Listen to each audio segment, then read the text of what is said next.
Welcome to I've Never Read Discworld, a monthly podcast about the Discworld series by Newbie for the first time, Andy Luke. Experienced Discworlder PJ Hart, that's me. And tonight we're going to, or today, or whenever you're watching it this afternoon, we're going to go into the soul music animation, which I've got some facts up on. Ooh. So the book was published in 94, and the animation was released on Channel 4 in the UK June of 97. So fairly sort of, if you think production time is maybe a year, fairly short window between print and cartoon. Yeah, considering, certainly my experience of television development, that's great. That's a great turnaround for a full-length animation. But then, if you've got the might of Sir Terry Pratchett kind of filling the creative sails of your project, then absolutely. I feel like they were really striking when the iron was hot. Discworld was really coming into its own as a bit of a cultural phenomenon at that time. And soul music really lends itself well to that. You haven't seen it before? Is this your sneaky pre-watch sort of thing? I vaguely remember seeing it, I guess probably not too long after it came out. I don't know if it would have been on VHS. I think somebody at my school maybe had it on VHS. I don't know if I actually saw it the whole way through, because when he told me there were 7 parts, I was like, oh man, I don't know if I definitely got to see all of that. But I definitely got to see some of it back in the day and really, really enjoyed it. So can't wait to jump back in and see if it lives up to those expectations. So I know it came out before Weird Sisters animation. That was the first one. I don't know when it hit VHS, but there was a DVD release in 2001 that had this, what we're about to watch on Weird Sisters. When I say if I watched it on VHS, I watched it on a VHS that somebody taped off the telly. Do you know what I mean? It would have had adverts and everything in it, I'm sure. The good old days of self-editing. Yeah, I'd love to see those old 1997 UK TV adverts again. Probably be all for like Lambert and Butler. All the things you get advertised back then that you can't know. So I see this was developed by Acorn Media, produced by Cosgrove Hall. There's also a series soundtrack, which I'm excited about. Well, yeah, you would hope, and that would have been, I'm sure, one of the big challenges going into a series like this, that where you have music and especially like satire of real music described on the page. Like that's a big challenge, for a musical team to bring that to life. It's such an integral part of the story, So I have been a bit spoiled in the sort of 10 minutes research I pulled out of my book. It's 10 minutes more than I did. I guess the big one is Christopher Lee is death, which will be something to look forward to. Yeah, for sure. A few others I maybe don't even remember being in the book. Graham Crowden as Mustrum Ridcully, Deborah Gillett as Susan Stowell. I think this is the first Susan appearance. In terms of television, yes, for sure.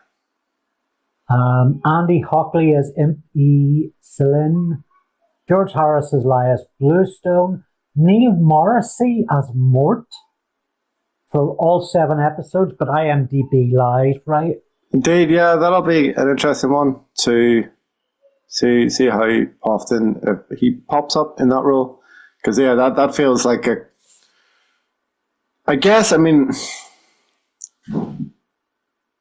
if it's going to exist as a standalone, the existence of Susan has to be explained.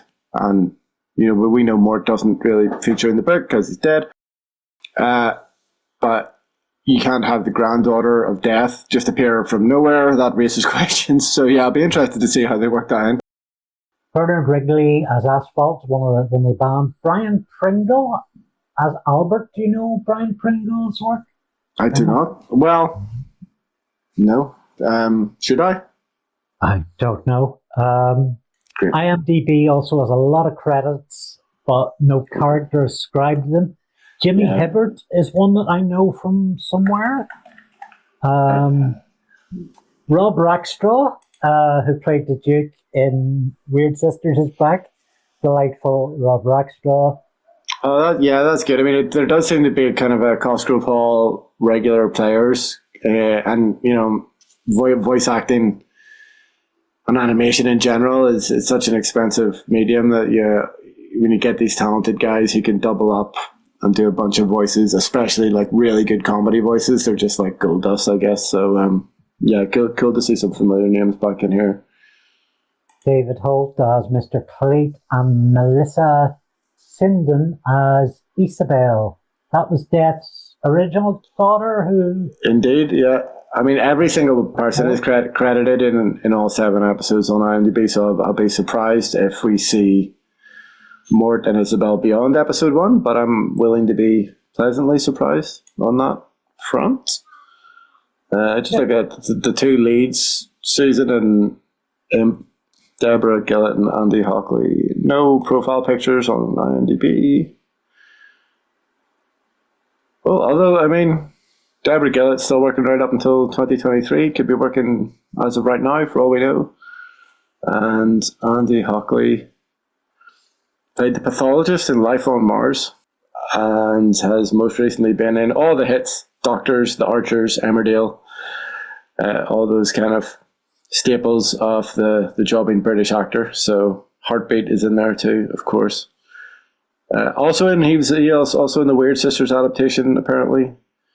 So that's cool. Yeah, nice to see the Cosgrove Hall guys sticking with the people, loyalty to the actors. We've done well for them. So cool. I mean, I remember the performances being good. I'm obviously Christopher Lee, such a titan. And obviously this is a story where death features perhaps more heavily than others, where he drops into pretty much every book, but he's an intricate part of this story, so I'm expecting quite a bit. They're going to get their money's worth out of Christopher Lee here, hopefully. Yeah, the reviews for this were quite good, honing in on Christopher Lee in particular. So I'm kind of excited to see what's coming up. Yeah, let's do it. Let it rip. So, we're going to watch it together. We'll see some clips of that, and then we're going to talk about each episode when we get through them. I'll try really, really hard not to talk over it. It's kind of my default setting, but just tell me to shut up if I'm talking too much. Getting their money's worth out of that CGI turtle.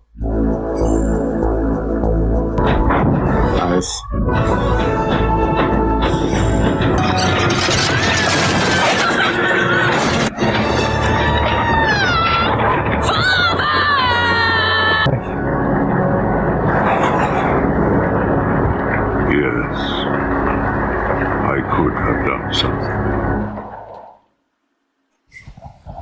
It's a grim start. So brutal. Impy Kellen! When are you gonna shut up that bloody racket and let me use the privy? Da, I'm practicing. Where else can I practice my harp? You won't let me do it in the house. You'll be running back here with your tail between your legs. You don't know anything. You're just a stupid old man. Imp! I'm giving my life to music.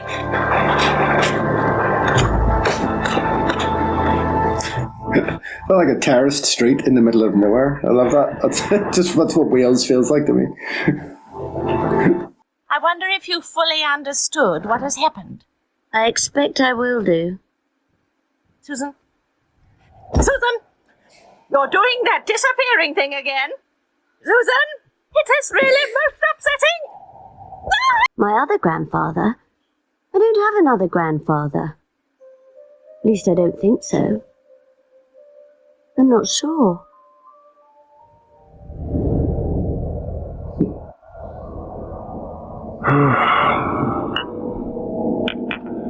I don't know. I brought you some chamomile tea, sir. Sir? Oh, I'm sorry. I was thinking. Is that a good idea, sir, in your line of work? Have you got a license for that thing, son? It's a harp. Lawyer. No, really? It's a harp. Oh, lawyer. That was a joke, son. You've got to have a sense of humour, son. This is Ankh-Moor Park. Is this Colon and Nobby? Musicians catch you playing music without a license. Why? What do they do? Or they relocate your instrument right up your Don't frighten the boy, Nobby. There we go. Let's just say it's not much fun if you're a piccolo player. or a trombone player.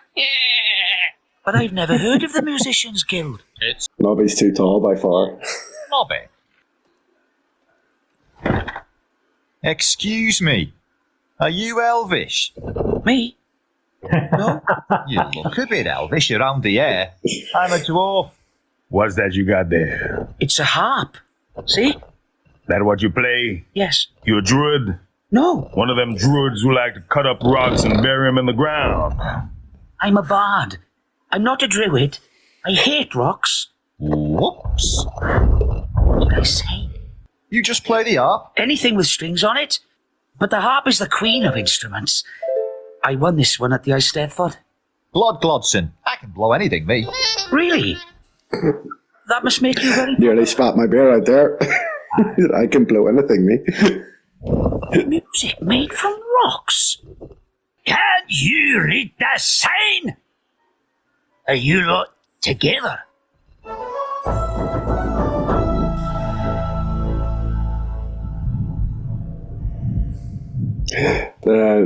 The accent is a good choice. Old jazz man kind of vibes. Yeah. Oh, bit of CGI, bit of money spent. Cookie. Sidestep. I asked you. Transition's a bit jarring.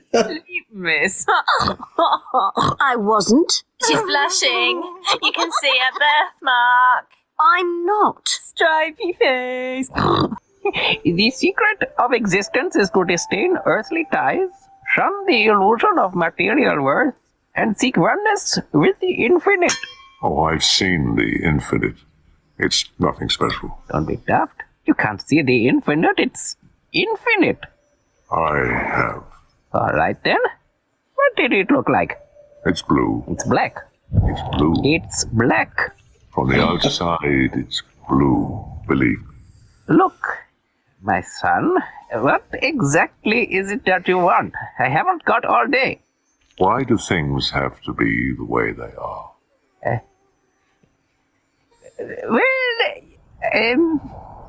You don't know, do you? Not exactly. The whole thing meant... Imagine being in the room with Christopher Lee while he's delivering this. How like existential. Get What? anything. I remember everything.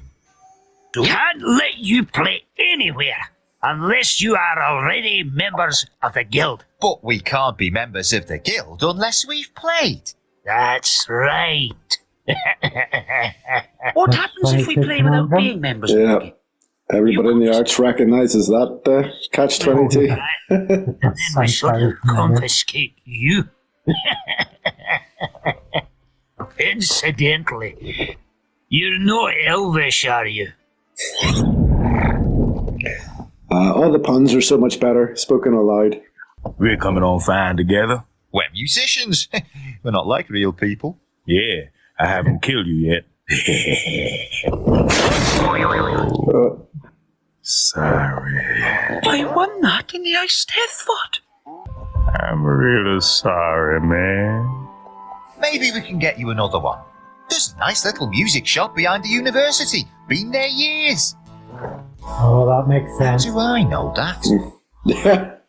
I love all the crash themes, they're great. This is junk. That's junk. It's all junk. You'll have to pay for anything you break. Skeleton rats cannot exist. Good evening, miss. Oh, and neither do talking ravens. Oh, who am I to argue with an expensive education like yours? What does it want with me?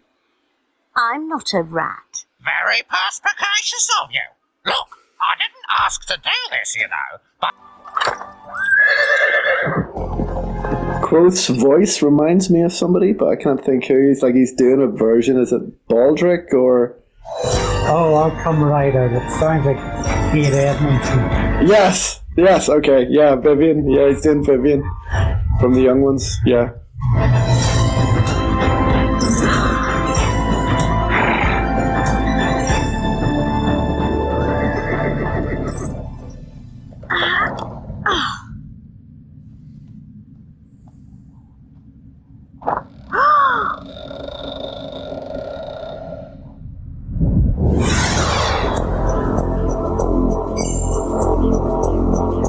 Ooh.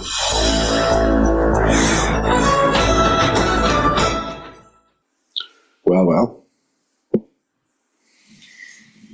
I didn't feel like that was the most opportune place to end an episode, if I'm being hypercritical. Like, because we didn't... Did we learn... we knew, surely we all... Even if you hadn't read the book, you knew going into it that, like... Susan, like, that wasn't a reveal in any way that Susan was Death's granddaughter. Like, that has to be taken as read, I think, by pretty much anybody watching this, even if they haven't read the book. So, but then wasn't the habit back in the day, the habit back in those days was to sometimes have like a 2-part pilot, wasn't it? Like they might have showed the 2 episodes back to back. Yeah, there was a lot of setup in that, and it kind of just seemed to stop at the setup rather than seed for any sort of follow through. Yeah, I think also, I mean, it is always worth remembering that, like, just the pace of screen storytelling was just slower in those days as well. But definitely, I think a particularly inopportune moment to end the first episode. But you are a little bit, if you want to be faithful to the book, and you've only got so many episodes, and that's basically where you get to after 24 minutes or whatever. I mean, okay, but I would like to think that hopefully TV audiences at the time maybe had the opportunity to roll straight into the second episode. I'm not sure if that was the case, but then I guess you were limited to what was on the 4 channels of terrestrial TV for the most part. Most likely to have to wait at least a day. From the top, I mean, I thought the death of Mort was a pretty downer start to the episode. I mean, I remember thinking that in the book as well, that it was, it's a pretty big swing for an established, to just kill off an established character, quite a beloved character as well, just like that. As close to an off-screen death as you can have. You see the carriage and all the rest of it. You don't spend any time with them as characters. In a weird way, in the adaptation, it doesn't feel as brutal. Like, it's still not great, but it doesn't feel quite as brutal because we don't you don't spend any time with them when they're alive, I guess. And I think actually that works quite well. That does work well as a reveal. Whenever then you find out that that's Susan's parents, and that's kind of the first thing you learn about her, is that her parents have just died. I think it's almost the reverse of how it is in the book, because in the books we know Mort and Isabel, but we don't know Susan. Whereas in the adaptation, it's slightly the other way around. We meet Susan, but we've never met Mort or Isabel. So to experience that basically as she experiences it is quite powerful. I don't remember the scene of Imp in the... I've actually forgotten that's what the central character's name was. I don't remember the scene of him in the toilet talking to his father. I think there is something with him before he leaves. I don't know if it's exactly that, if it's a toilet. I mean, if in doubt, if you have to have an exposition dump, make a toilet joke out of it. Why not? Dump, see what I did there? Oh, it writes itself. See what I mean? It literally writes itself. It's been that long ago since I read it. I can't remember how Terry initially painted Susan.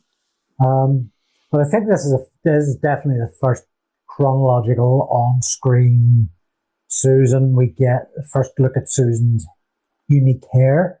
I mean, it feels quite accurate from what I recall. Like the first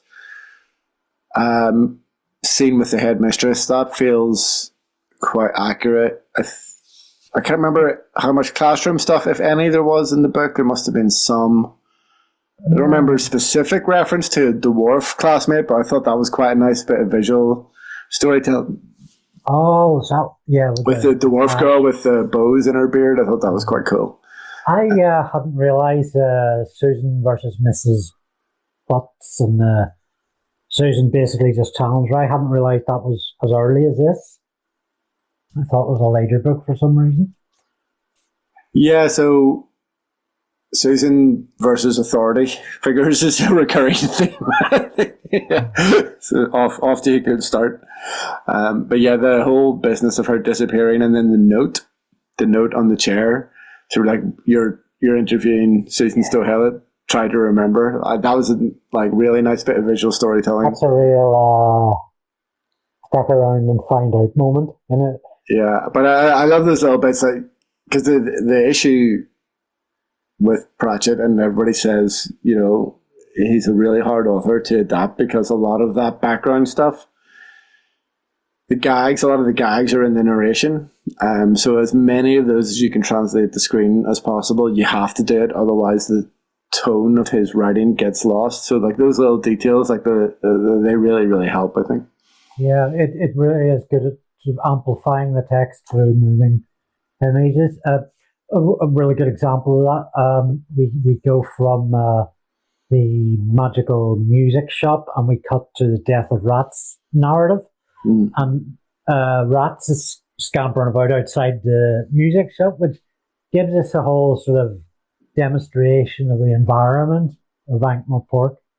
The two threads knitted together just by dint of showing us landscape. Yeah, absolutely. The visual transitions are really nice. It's great because they're the sort of things that you can plan really well when you're in animation in the storyboarding phase that are sometimes are kind of harder to action in live action. So yeah, I think they're really making the most of the medium in that regard. And it's obviously not super high budget, so anything they can just do little visual motifs, especially in the transitions. I thought it was nice to have Quoth and the death of rats sort of fly through Imps, fly through one of Imp's scenes just to keep the A and the B story kind of just that little slightest bit of connective tissue, because there's no other interaction at all between the two stories in this episode. We get a guy thrown out of the pub and he lands in what I assume is a river Ankh-Morpork because he doesn't sink. He sinks a little. He sinks too much. I think he should have bounced off, but then it wouldn't be clear if you didn't know the backstory. It would be confusing. He's got some sort of a trajectory in a normal river. You wouldn't even. Oh yeah, exactly. No, I'll allow it under the circumstances, but I definitely think he should have bounced off.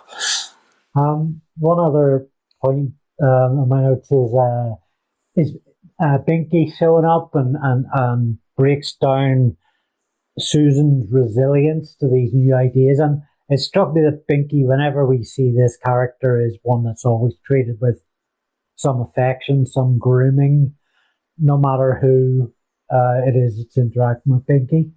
That was a nice detail. Yeah, it's a bit of a save the cat kind of thing, isn't it? To throw a buzzword out there. People love animals. People are nice to animals. Animals are nice to us. And definitely, any people watching this adaptation who are familiar with the books are going to know that Binky's a much more lovable character than Death is. And I think Terry, having raised a daughter, he's aware that what little girls' priorities are if they go to visit their grandfather and their grandfather has a horse who they're going to want to spend more time with.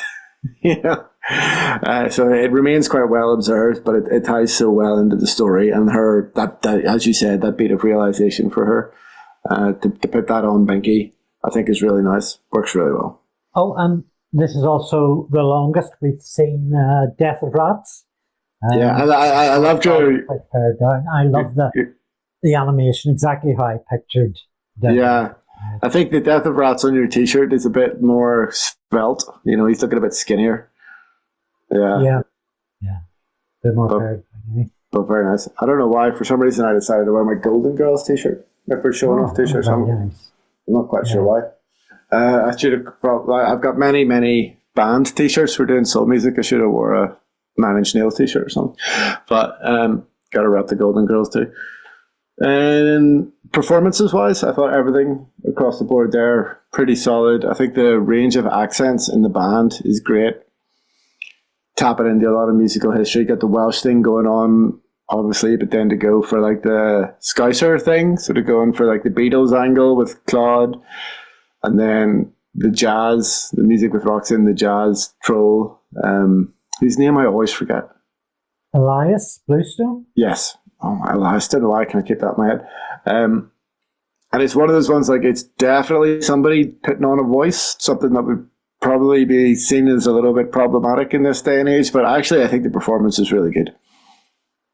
The only one that I didn't really like, I have to say, on that front, on the accent front, was the guru, the Buddhist allegory. I think it drifted a little bit. That's so. Though overall, I thought that episode, apart from the ending, which we talked about, it pretty good flow.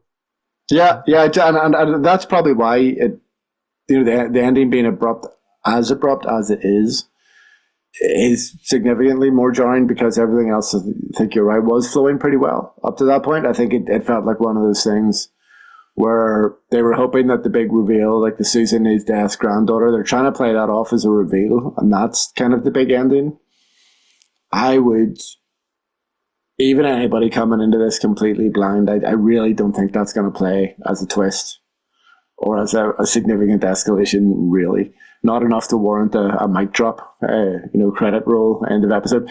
But as I said already, it is what it is. They've only got a certain amount of runtime. They want to do the book justice in terms of pacing. If that's where it has to end, that's where it has to end.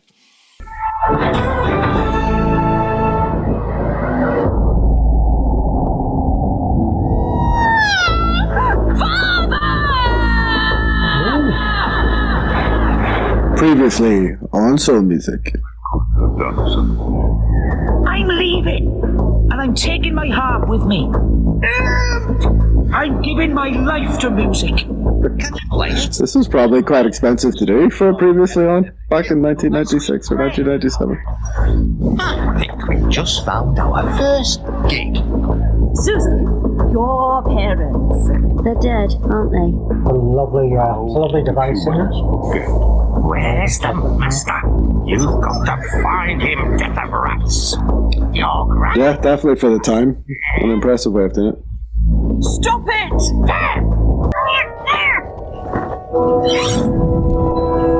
Oh wow, the 90s transitions are flat out in this episode. Yes, Effendi? Is this the Clatchian Foreign Legion? Oh, you've got me there. Hang on a moment. Is this What was it? I can't wait to see what they do with the accents here. The Clatchian Foreign Legion? What is it? What is it? Open it and see. What is it? It's a My Little Binky set. But be careful of the sides, Susan. It's a bit sharp. Come along, Susan. It's time to go. So soon? Yes, and... I can't seem to play a duff note. Listen. Yes, very nice. A magic guitar. Well, what are you going to play? We'll stick to numbers everyone knows. What accent is that? And gallery rhubarb, stuff like that. People like songs they can snigger along to. This should give the place a little ambience. Ambience? There's an orangutan, eh? Don't knock it, son. That is university. This place is definitely going up market. I think up's the only way it can go. Fantastic. Goes well. I think I might put some stripy umbrellas up outside. I'll have to find out who that is. Can I? Well, don't look at me. You're deaf. My name is Susan. Okay, you're Susan. Susan deaf. What's a wall to an anthropomorphic personification? There's a line.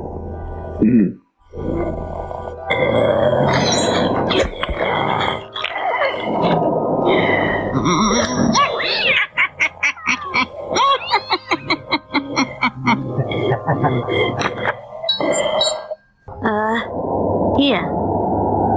Oh, Oh, a girl, eh? Well, well, well. Sorry. Ladies, gentlemen, primates, put your axes down and your hands together for 3 lads who are here to bring a little sparkle to your evening. Get off! If there's a god of musicians, then we need him now. I said, you just do one, and that kind of keeps the momentum going. Excuse me. You had better go and look for your lad, otherwise he'll miss his ride. What ride?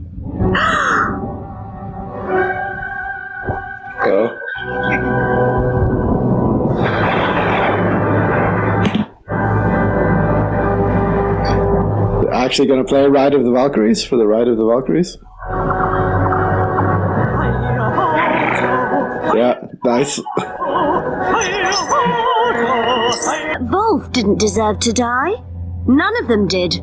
Tell that to the universe. Maybe it will let them off. I don't think. The sarcastic little My bastard. grandfather was death. Big Ian Edmondson vibes. Well, kick off your shoes, and we're breaking the news. You know your daddy won't like tonight. But I know, I can tell, just like a ring in the bell, there's a big moon shining bright. Everything's right. Break on, take on with me.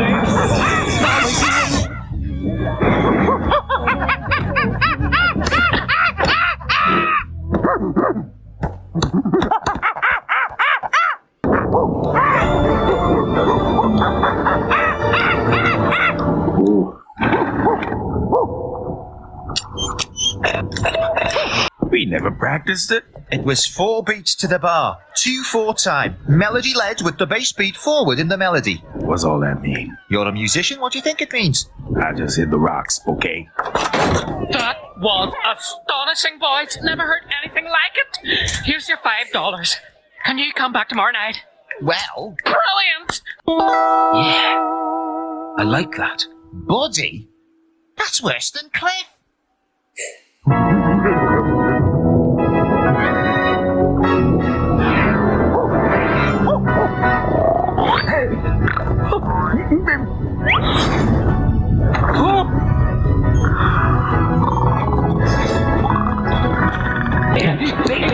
What is going on? It's rather catchy, isn't it? Wizards don't even like music. It is a bit noisy, but what I say is, if you can't beat 'em, I won't have it. Not in my university. It's worse than students.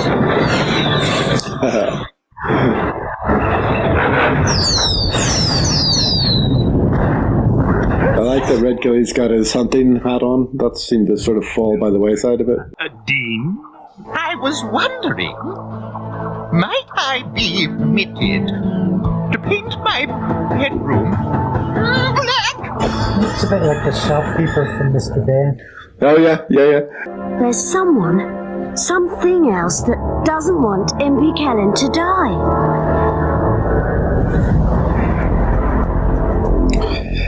Now that's an ending. I mean, pilots are hard. Yeah, episode 2 is always where it's at, isn't it? You know, all the hard work's done. Nice proper cliffhanger ending there too. And we get to meet all the wizards. Thoughts? For me, it really cemented that thing that I was doing on part 1 initially, but I've just taken the original and sort of amplifying that and realising it. I mean, right from the lovely hourglass starter to sort of spooky death domain stuff. It's all sort of like a reconjuring. It really helped me appreciate the original all over again. The Valkyrie sequence is with this sort of rock opera animation that's starting to come through, and then we get later when they're on stage and there's that transition from them doing a trad folk music to sort of post Elvis stuff. Yeah. It's really good. Yeah, and like as you alluded to at the start, like the music, like the original music is decent. Like, you know, it really suits the tone and suits the characters. Just when you were saying about Death's Domain there, like there's some really challenging stuff that they're executing really, really well considering the budget. Because the whole thing about Death's Domain not really making sense from like a physical point of view, like the perspective, like trying to show that the perspective is off without it being difficult to follow for the audience. Like the fact that the rooms, you know, they constantly pull back to reveal that the rooms are much, much bigger than you would imagine. Characters travel large distances really quickly. And just some of the camera angles, like breaking the 180 rule and stuff like that, it's done to just make you feel like you're there with the characters, like they've stepped out of the normal world, like the laws of physics don't apply, but it's not distracting. It doesn't distract you from what's happening, you know? So I think considering that they're doing it all with like very, very limited budgets, very limited number of backgrounds and characters, just with a little bit of 90s CG magic and some creative storyboarding, it's knocking it out of the park. Yeah, I'm much more enjoying. I think first time round I was more invested in Imp and the band. This time it's the other way around. The whole Death arc, the extension. I mean, just with one exception. But a few things we saw Isabel again, and her sort of fat chocolate obsession. There's none of that. She's portrayed as quite thin. Fair. I'm really enjoying Quoth the Raven. I mean, it is a straight Edmondson ripoff, but so what? It's brilliant. Yeah, and that would have been not too long after the Young Ones probably had wound down, like a very astute cultural reference, I guess, for that time period as well.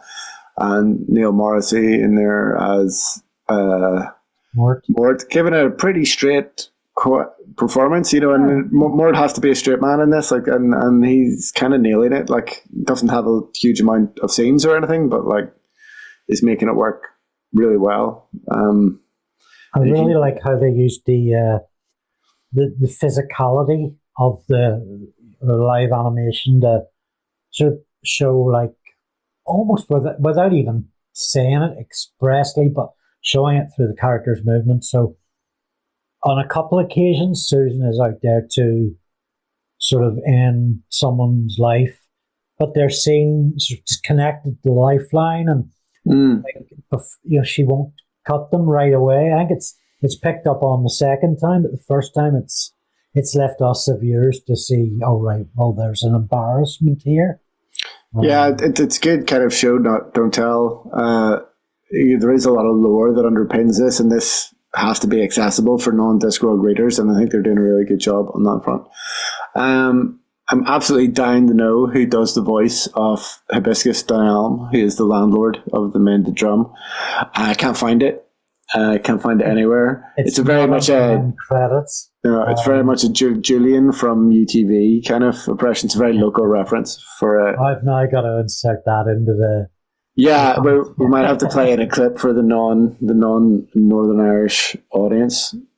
But now on the UTV, well, we've all seen it coming. Deirdre is busting the gut to grab the hold of Dev and Kurt the bake off him. Well, I'm giving nothing away, but you would be now well advised to go through the following procedure. Run out to your sculleries, take your buckets from under the jaw box and keep them on your knees for the next 30 minutes. Now, I'm on the TV. This is the sort of bucket I have. You would all have a different bucket to this.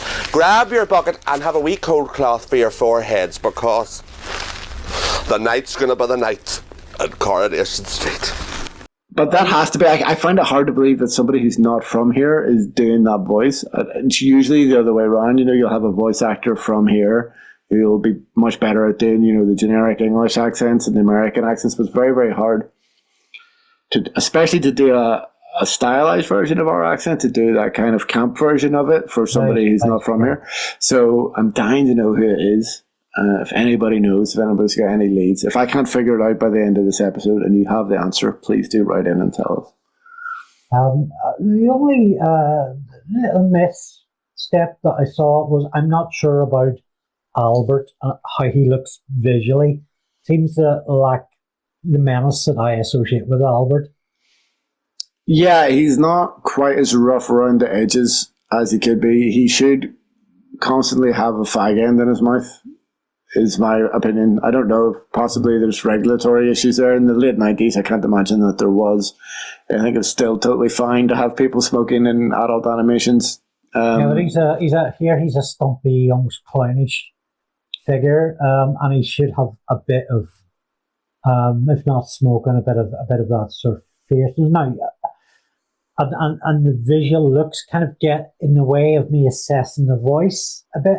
Now, it sounds fine from what I can make out, but I'm giving the actor the benefit of the doubt. I think that especially in the first episode, I thought the vocal performance was good for Albert, but I agree that the character design is one of the rare misses, I guess.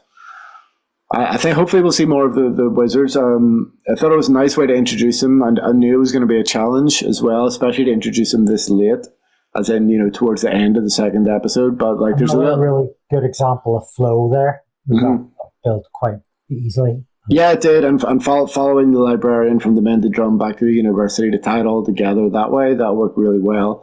And then just panning across all the wizards as they were in bed, and you got a little bit of a sense that they're, Ridgely's got his hat, and the Dean. Actually, I can't remember. There was something in each of their bedrooms to sort of signify a little bit of character, and hopefully that'll be built on, because even on the page, sometimes it can be kind of hard to keep those characters straight. So that'll be a challenge for the animators going forward. I wouldn't be mad about this intro music, but like the rest of the music has been pretty spot on. I can see that. I can hear that. What was it you were trying to do? I was practicing riffs. And what's that? Blurt Wheeldown's guitar primer. Play your way to success in 3 easy lessons and 18 hard lessons. Brings back happy memories. Indeed. Good night, oh! Good afternoon. Had enough, eh, soldier? Enough what, Sergeant? 2 days in the sun, no food, no water, delirious with thirst and begging to be dug out, eh? Yes, it certainly is very dull. Dull? I'm afraid so. Dull? It's not meant to be dull. It's the pit, is that? Horrible physical and mental torture. After a single day, you're supposed to be a raving madman. You're not even groaning. What's wrong with you, man? I can't sit in the office all day. Just forgot to put his trousers on. Brilliant. Suffer, man! Help, help, help, help. That's a bit better. So this helps people to forget, does it? Forget? People forget everything when they're given the pit. That's the thing. That wasn't playing. I mean, what was it supposed to be? A lick, based on an E pentatonic scale, using the major seventh as a passing tone. You've never been musical, Dean. It's one of your good points. Now, give! Oh, not fair. We could go along and listen, in order to learn more about it, in case it's a threat to society. That's right, Dean. It's our civic duty. We are the city's first line of supernatural defense. Supposing ghastly creatures started coming out of the air. What about it? Well, we'd be there. Library looks good. Psst. Excuse me. Are you the librarian? I think he wants your attention. Look, it's no good pointing that thing at me. I haven't got a clue what to do. There. What? He's saying, go and see there. So I can go back in time to ask my grandfather's advice. Mort! My name is Mort. I love him, Father. You do? You never said. Be silent! So, where are they? They'll be here, they'll be here. They better be. Okay. What's he saying? I think it's something like, I promised him fame, I promised him stardom, and what have I given him? A cold back room, no piano, and no peanuts. Sorry, we're late. What about my wall? Seems more like Mrs. Palm's house of negotiable affection to me. I just happened to walk past there once. Take it off, Dean. What have you done to your hair? It looks like a duck's off. Excuse my platitude. Interesting. What's it mean, Grandad? Granddad. Grandfather I can live with, but Granddad. You'll be calling me Gramps next. Grandfather, I need to know. Whoever he is, he has no life. He has only music. Music? You're scared. Scared to change the world. You say that to me. You prattle on about changing the world. Could you find the courage to accept it? To know what must be done and to do it whatever the cost? Susan. What? Really? Bony knees? Yes! Right, you're on. What are you calling yourselves? Cliff, Buddy, Glod, and the librarian. Oh, no, you have to have one name for all. A band with rocks in. Hello, Ank, more pork.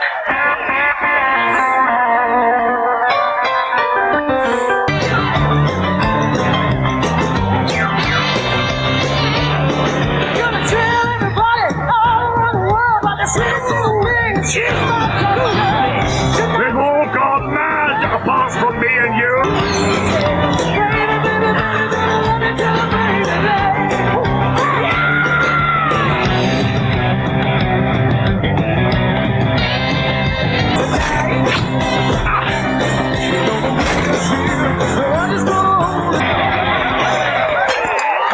Here's your beers. Drink up and get out.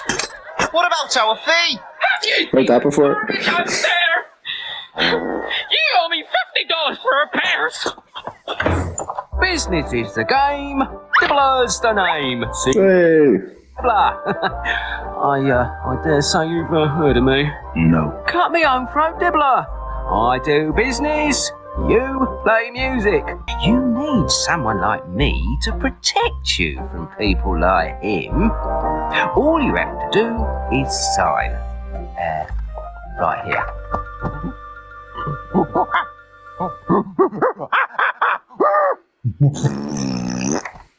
Yep. What about you boys? Have you got a pen?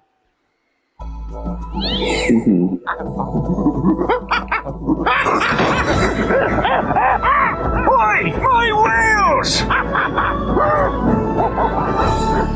The thing is, how can I kill it and keep him alive?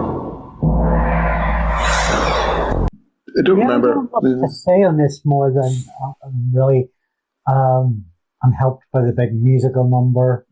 Every sort of episode kind of improves upon the last one. There's each one's successively just bigger and better. Most of my points are little small stuff. Seeing this librarian fills me with joy. Yeah. A dibble or two, you might have heard me gasp there. Likewise. Sounds a lot like Eric Idle. Yeah, I mean, there's some definite homages to the British comedy greats going on here, for sure. I'm trying to think, just trying to put myself in that 90s mindset to think, like, well, maybe there's some references we're missing that we need to keep an eye out for. Because, yeah, for sure, I think he's channeling a bit of Eric Idle there, whoever it is. Yeah, the visual humour paying off new levels of what was Aaron Pratchett's book. Heard also Mrs. Palm's House of Affection. Mrs. Palm getting a mention, a bit racy for the cartoons. Yeah. But there we go. Yeah, and actually, I mean, pretty racy when you think about it. But he's saying that it's what is it? It's lard. It's like the whorehouse smells like lard. I don't. Yeah, definitely some connotations there are pretty risque. We are going to find out who voiced Hibiscus in due course before this podcast ends. Put me in mind of the Hart adverts. Lawrence grab us some nuts. Do you remember? Yeah, I do indeed, with the camel and everything. Yeah. Listen, oh, I got it. You're from the future. That's your time machine. And I'm Lawrence of Arabia. Yeah, pigs will fly.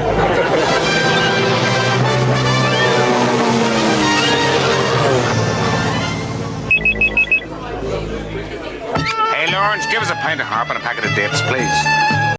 And I just when you were saying about like the voice talent that are like they're not ripping anybody off, but they're definitely homaging certain comedic figures. I wonder who would the comedy touchstone for that voice have been? Would it have been like Roy Walker or somebody maybe in those days, or maybe it wouldn't have been quite so camp, but like wouldn't have been far off maybe. Bit more of a North Coast kind of accent as well. Yeah, it's an interesting one. It's tickling my brain.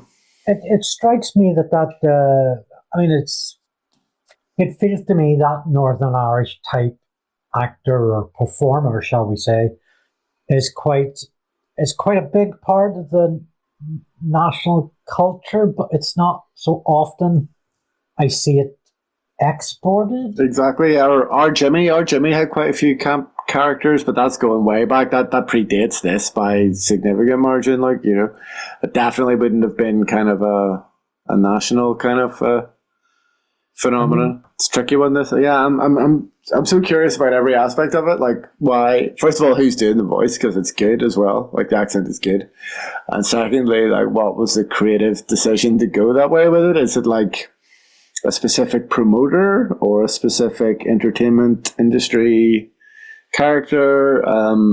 Yeah, I'm fascinated by it. Absolutely. On the musical number. Yeah, just while it's in my head while we're speaking about it. I've some clever reuse of animation shots. I noticed a few cutbacks when the same action was used on stage and in the audience at different parts of the song, quite cleverly. Got to save your pennies where you can when you're doing the big musical number, but again, worked perfectly. If I hadn't been looking out for it, I don't think I would have noticed. It was interesting how a lot of things, some vital plot points from the original I didn't necessarily recall. So that Imp's life was saved by Susan, by essentially a crush, that teenage groupie thing. I don't know if I appreciate that last time around. And also, I mean, the phrase, which, if I remember rightly, informs a lot of M's character, no life, only music. It's really a lead to that sort of a workaholic of any kind, in this case, an artist. Yeah, that's something I'll be looking out for. Yeah, it's great. I think that stuff like that, I mean, the books are, especially some of these maybe slightly earlier ones, they are quite dense, sort of, sometimes in terms of some of the plots are a bit on the intricate side. There's quite deep layers of theme and everything as well. So to have as much of that translated to the screen in this quite authentic way does make it more accessible, I think, you know. Yeah, it works. It's definitely not easy to do. Like, as I said before, Pratchett is notorious for being difficult to adapt. So it's not like, or I'm not just saying that as if that's just the default to be expected, that you can just nail that, you know, like these guys are doing a really, really good job with this adaptation, considering the financial constraints of making adult animation for the UK market in the late 1990s. I think they're doing an extremely good job. I really liked the Mort flashback, which, I mean, it was there in the original, but this expanded it. It went on for about 2 or 3 minutes, and at a different time, Death is the bad guy, and a sort of a window into how a Mort animation by this production company might have turned out. I would have quite liked to have seen that. Yeah, and actually on that point, it's quite brave in a way to flash back to a book. Sorry, not a book, just a flashback to a story that they have no intention of filming or really explaining beyond what we specifically just need to know for Susan's story at this moment in time.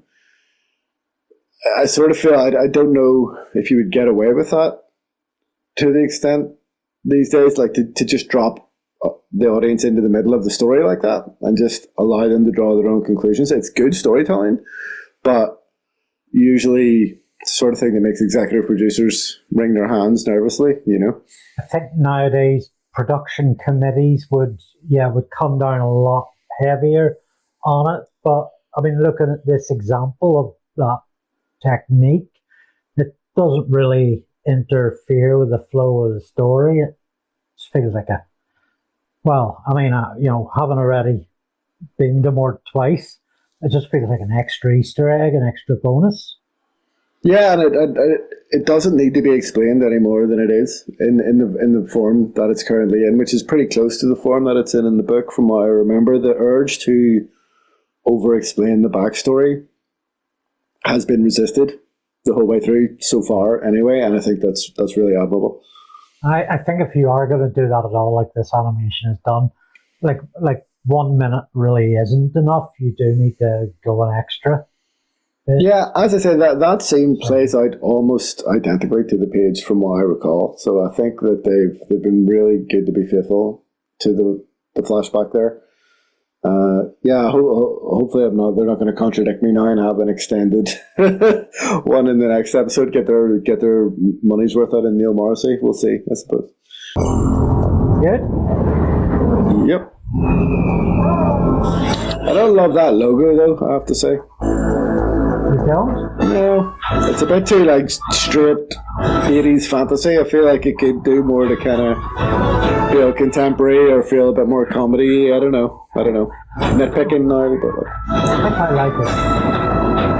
I don't hate it, but I don't love it.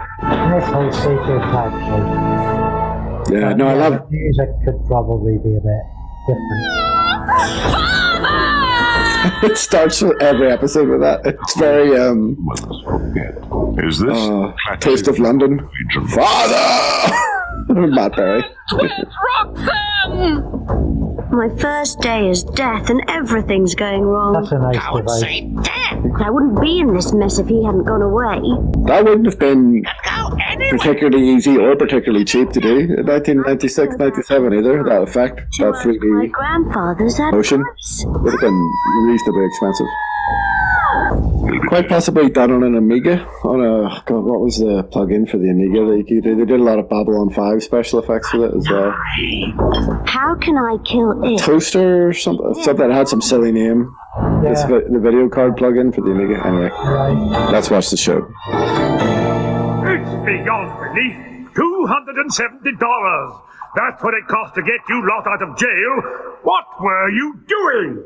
Good, aren't they? Turn round. Live fats die, yo gnu. It just came to me. Change it. I'll try and think of something else. How about born to eat big dinners? That's it. I never thought I'd say That's this me. at It's my next tattoo. the age of 18, but you're all gated Oh, big dinners isn't right. until further notice. This one?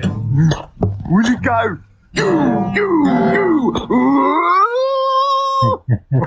I dare say, if you practice hard enough. Great. The guitar wants it to happen. We've got to play. People have got to hear us. They've got to hear the music. We'll do it. Great decision. But history being made. We look real mean. Stand there. Concluding under an elephant. I'll see you lads at the cavern. 7 o'clock. I assume the posters are specific parodies, but I couldn't quite figure them. What's your name, boy? Big Matt Drongo. Big Mad Drongo. That's your name, is it? That's what you've got sewn on your vest. Is it? No, sir. Adrian Turnipseed. And what do you do? I'm a student, sir. A student? Who let a student into my university? I ask that every day. I suppose one student shouldn't be too much of a problem. If you can trap the music in boxes, then you don't need musicians. No more troublesome, unhygienic musicians, Arch-Chancellor. Wow. Another familiar argument. Oh, the cabin? It's huge. I feel dwarfed. Lads! I want you to meet my old mate, Chris O'Faze. Pleased to meet you. We go back a long way, don't we, Chris? Mr. Dibbler says you're the best thing since sliced bread. We're better. Good, because being sliced ain't a whole lot of fun, huh? What do you think? But Mr. Dibbler, these suits, they're all the same. Yeah. How's anyone gonna tell us apart? Sold out. The place is packed. We still haven't rehearsed. I hope the guitar knows what to play. Don't worry. The guitar needs an audience. I just want to get Andree with me live. Calm down. I hired another band to warm them up for you. If there's any trouble, they're the ones who'll get it in the teeth. I give you the Sox Pistols!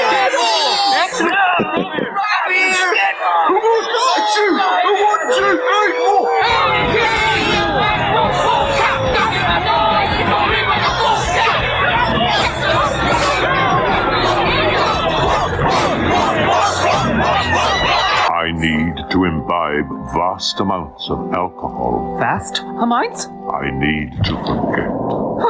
You've come to the right place. Give me one of your best. Certainly, sir.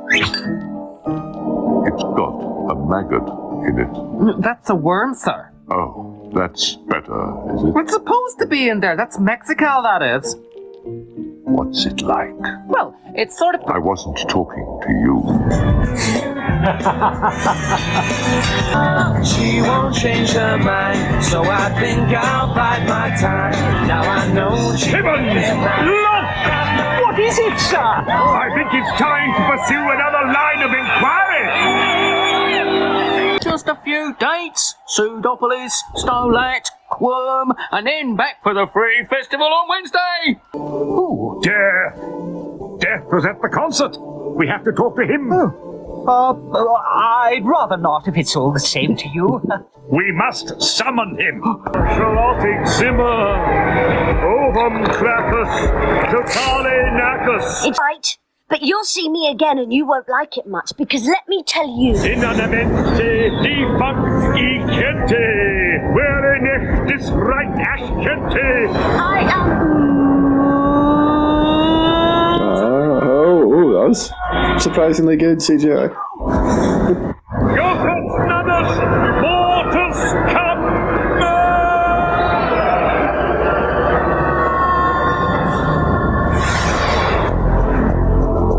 Oh. There's a cliffhanger to end that one on. Indeed. See the few quid for the effects at the end of that one, anyway. Not an awful lot to say about that part. I quite like the Beatles regeneration thing. The music for that sounded more Monkeys than Beatles, but it still worked. And we got the of Slade. Just knocking out an original Beatles song for a cartoon is it's no mean feat. Yeah, I think they did pretty well, and obviously the Cavern Club references and all that we know from the book, all the Beatles references. They had to at least try. But yes, you're right. Definitely came off a bit more Monkeys. But I mean, that's the Monkeys were ripping off the Beatles to begin with. So. Yeah. And the Sox Pastels. The Sox Pastels, yeah. Sounded exactly as I imagined they would from the book. I don't know why they're Scousers too. I mean, I don't think none of the Sex Pistols were from up north. I don't think, were they? The central kind of premise of imp or body being taken over by the guitar, as well as the sort of the workaholic thing. It also strikes me as a a satire of that old religious propaganda of rock music is the tool of the devil, and just it subverts that really magically. Yeah, for sure. Yeah, all that's like lifted right off the page for sure, and I think they're doing well actually, not to overlabor it maybe in the visuals, like when Buddy says, the guitar likes that idea or the guitar wants to do it, and he's got this like rainbow glow around him. It's not like inherently malevolent visually, even though like we know what's coming and we know it's bad for him, and Susan knows it's bad for him, but it's not presenting itself in this like really obvious way. It still feels like maybe he does have a handle on it. I mean, it's just music. How bad can music really be? It's just, people are enjoying it. They're having a good time. Is it really a force of evil? We know the answer to that, but if you're watching the series, you're, for the first time, sort of keeps that question alive a little bit, which is nice. I wonder how much we're going to see of the tour, because I remember feeling in the book that was a bit of a divergence. It felt like it was playing for time slightly. Like, I love the idea of it, like the concept of them going on tour, and it is when you start to see Buddy really start to lose it. So yeah, I'm curious for the next episode to see how much time they spend on that. I mean, it is really, but I think the animation is letting me see how that is in structure. The scene in this episode where they're talking about the free gig, and there's just the voices in the room. It's pretty explicit to everybody involved and the audience that the band is breaking up. But for this insistence of the free gig, and then the tour is thrown in immediately after the free gig. So we have the roadmap of the story laid out for us. We're going to do the tour, we're going to do the free gig. It's going to end at the end of the free gig. So it's quite telegraphed. Yeah, I mean, I think again, like that the nature of that kind of episodic TV, that where you had to watch it, or and you had to make that case to bring your audience back every week because they weren't binging it on streaming or whatever. I think there's no harm in that, to set the stakes ahead of the last act, which is going to be 3 episodes long. That you to sort of set the audience's expectations a little bit, at least. And I do think that is all there on the page. Maybe it's given a little bit more prominence or whatever in the adaptation. I can't remember if we're told 3 gigs or but yeah. It's definitely, I think it's more explicit maybe in the book that the tour is like Dibbler's kind of negotiation. It's like he'll do a free concert for them if they go on tour for him. That kind of way. I don't think it's maybe as explicit in the animation as it could be. Yeah, so we're given the sense of the end and the bare bones structure, but no idea how it's gonna play out. Only that will. Yeah, the only thing that was maybe slightly off for me, pacing wise, was the cutting between the rite of Ashkente and Susan in Buddy's bedroom, because it sort of feels that like she's kind of told him everything that she's gonna tell him, and he's already rejected it, and then she gets pulled away. Whereas there's no real race against time there, that like she's trying to get it all out before she gets pulled away, or that it doesn't feel like there's a chance she has any chance to convince him before she gets pulled away. So it doesn't feel maybe like there's as much tension in that sequence as there could be. But yeah, that's a really good point. And I think it's the sort of thing that it works maybe as is on the page a bit more than it does on screen. Like we're always expecting our kind of visual media to be that bit pacier and that bit more higher stakes and that bit more tension filled. But I mean, it's a very small, relatively small. It's one of the limits of the format, really, isn't it? That there's an awful lot accomplished in this episode to lay out. There's a lot of momentum. We've got a conclusion. There's a lot of stuff cumulative. Yeah, I mean, I think they could have increased the tension in that sequence by just tweaking the source material a little bit more than they have done previously. Like there's definitely a quite a strong attempt to be as faithful as possible with this adaptation, and absolutely, why not? You've got 7 episodes. You've definitely got enough time to tell the whole story, but that doesn't mean that you can't tweak it here and there for the medium if you need to. But again, I reiterate, very, very small gripe.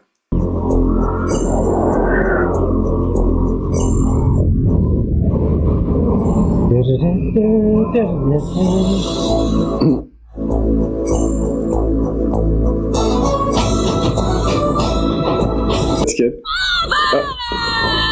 Oh, Father! Every time. Gets me every time. Gig for you!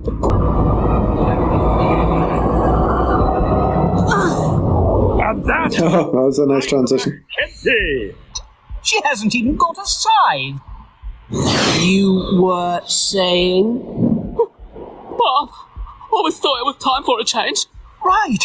It's time girls got a chance in the professions. Don't you dare patronise me. Oh, I'm sure a woman could be almost as good as a man in the job. Young lady, Yes! would you care for some breakfast?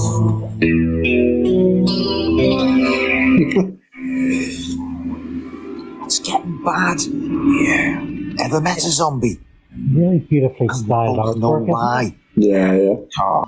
And having a meal with death is a chance that doesn't happen to everyone. What? Never mind. Hello, service in here! What's a wizard supposed to do?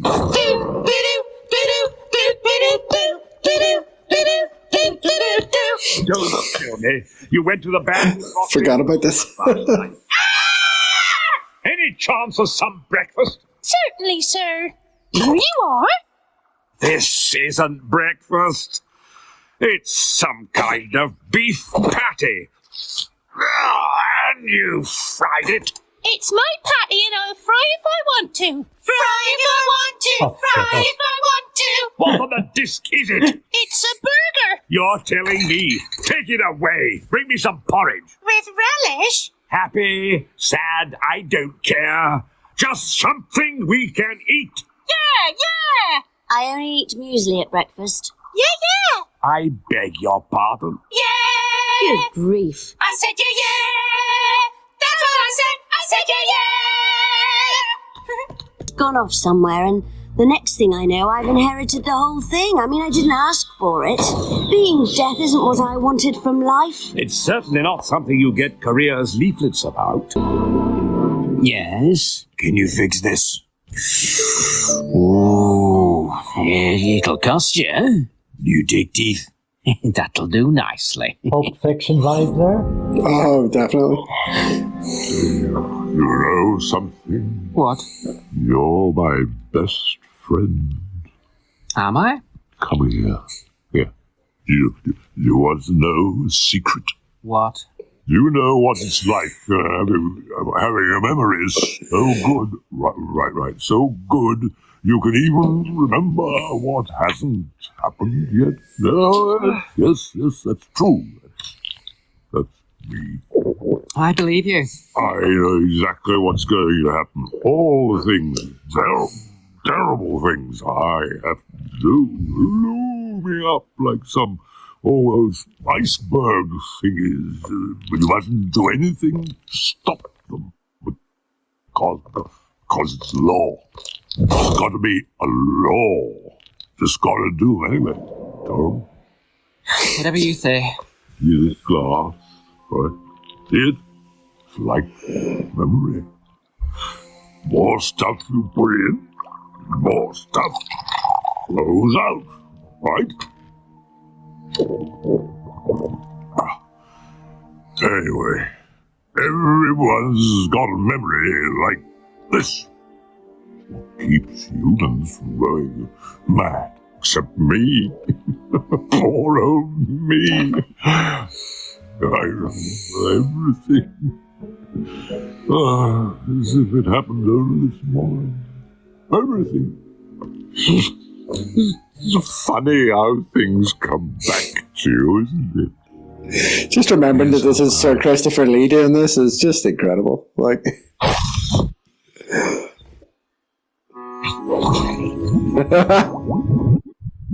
Again, thinking too fast. But... I give you the band with Roxin tour bus. It's a farm cart. It's a tour bus. I know a farm cart when I see one. It's got wheels. It's fine. Oh, it's got wheels. Great. I've put some fresh straw in. Oh, luxury.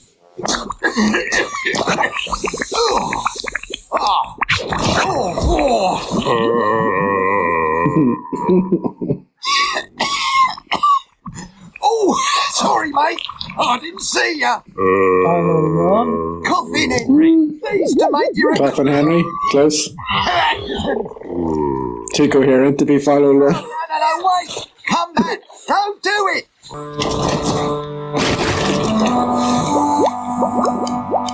And this is Fallon Rod.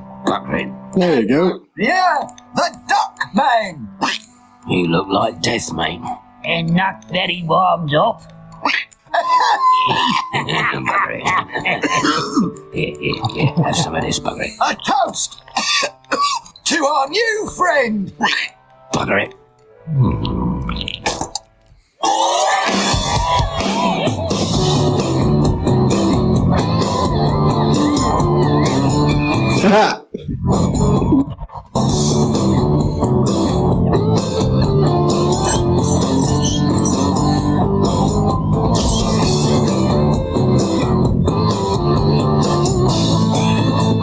You're a gropey, aren't you? What? Asphalt said there'd be girls like you following musicians around because of, you know, the glamour and everything. Glamour? Some smelly cart in a tavern that stinks of cabbages? Look, this is important. You can't stop me playing. I had 73 days when I first came here. Oh, the precious days of my life, frittered away, shopping trips, that time with the plumber. And now he thinks he can just slope off and leave me to use my life up to find him. Please stop.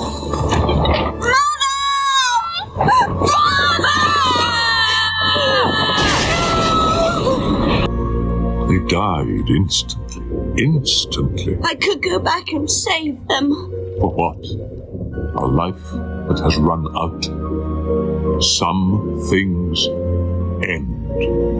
This is what I am. Without duty, what am I? There has to be a law.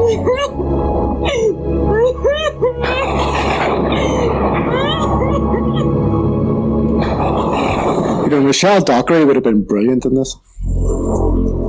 Yeah, what's her name? Deborah Gillett. Like, she's doing a good job, but, like, not as good as Michelle Dockery did in Hogfather. Bit of that slight start of act sag. Nothing really happens there that we weren't expecting, I suppose. I mean, obviously we know what happens, but in terms of driving the plot forward, they go on tour. The assassins, like, I don't feel like there's much tension. Like, it's not much of an escalation. We don't really believe that Buddy, especially, can be killed or hurt really by the assassins. I don't think, do we? It does feel like there's a bit of a story momentum lag. Yeah. Happening. I mean, I still think this is so much better than Weird Sisters. I'm really still enjoying it immensely. But yeah, it feels like there's a bit of a re-establishing going on. Yeah, I mean, definitely that stuff. All the stuff with Cleet and setting up the assassins, I don't care about that particularly. I don't think anything's going to come of that, even if I'm suspending my disbelief, you know, like as if I hadn't read the book or actually watched this. I think this is maybe as far as I got when I watched it the first time.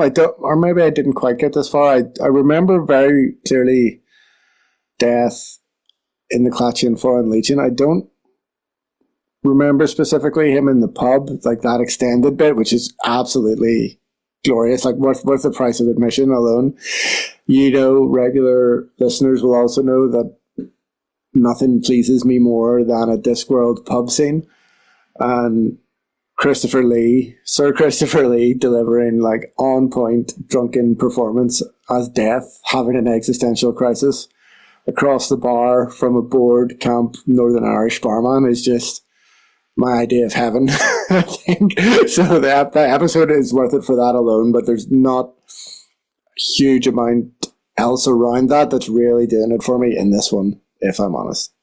So on that very explicitly Northern Irish Cody barman, I've been searching for the voice of Hibiscus and I've reached no conclusion. AI is pointing me towards Bernard Wrigley, who does the voice of Asphalt. I think he's from Lancashire. Definitely an Englishman. Yeah, and if that is the case, then fair play. I mean, it's absolutely spot on. Really, really good accent. If you know who it is, please get us up on Blue Sky, whatever way possible, and we'll give you a special on-stream thanks. Because we're such in love with that voice actor. Absolutely. I mean, I think we've gone through all the voice actors who are credited, and as far as we can tell, none of them are from Northern Ireland. So we've kind of reached this conclusion that it must be somebody doing a voice, and if it is, they're doing a really, really good job. And if it is Brian, well done to him, because it's behind. I would say behind. Well, obviously, Death, Cliff, and Hibiscus, probably my three favourite voice performances in the piece so far. Rob Rockstraw, we love his voicing Glodson. Oh yeah, I mean Glod, yeah, true. I mean Glod's a close fourth, I would say. There is an actor, I can't see him on my list here, called Jimmy Hibbert. I can't remember what role, but I just want to flag him up as an English actor, but with a very Irish sounding name. Good point. Neil Morrissey as well. Yeah, Irish. I mean, true, and his performance as Mort is good, but it's quite straight. I don't know if I'm sure he would have got settled into the role if he was doing, for example, a full series of Mort, but it's all very high drama in this. So I guess it's all very, he's already turned up to 10. The only time we see Mort in this series is these moments of really high drama. So we're not really getting exposed to Neil Morrissey's full range, I guess. So I don't think it's his. It's no shade on him necessarily, but it's as a character and a performance, it's not up there in my top three so far. Unless, who's to say? We've still got, 2 episodes to go.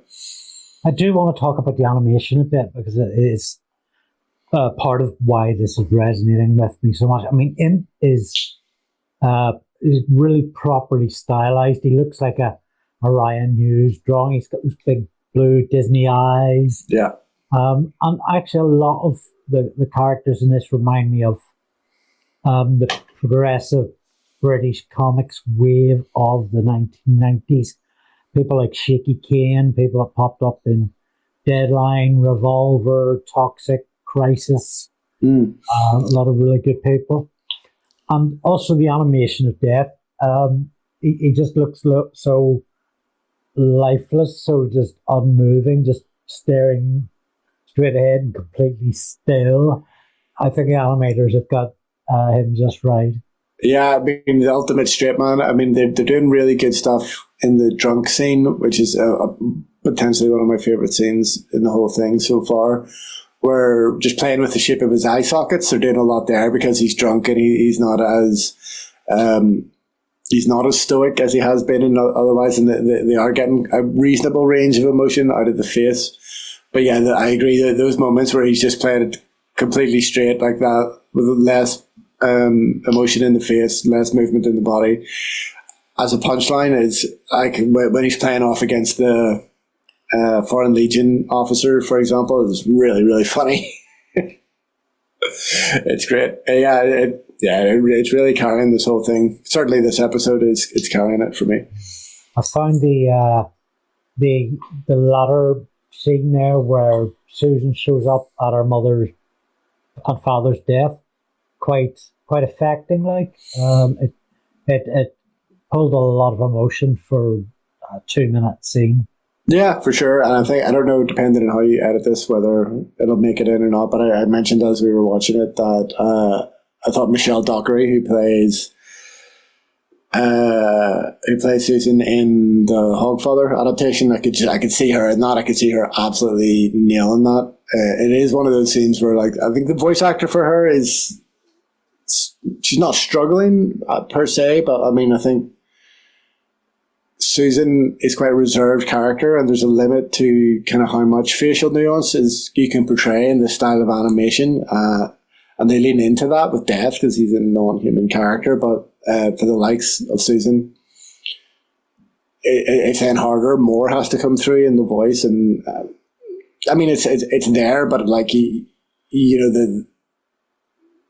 version of Susan that I know best on screen is Michelle's version of that character, and I could just really see her absolutely nailing that scene. And that's not to take anything away from Deborah's performance, but I could see that so clearly in my mind and how good it would be.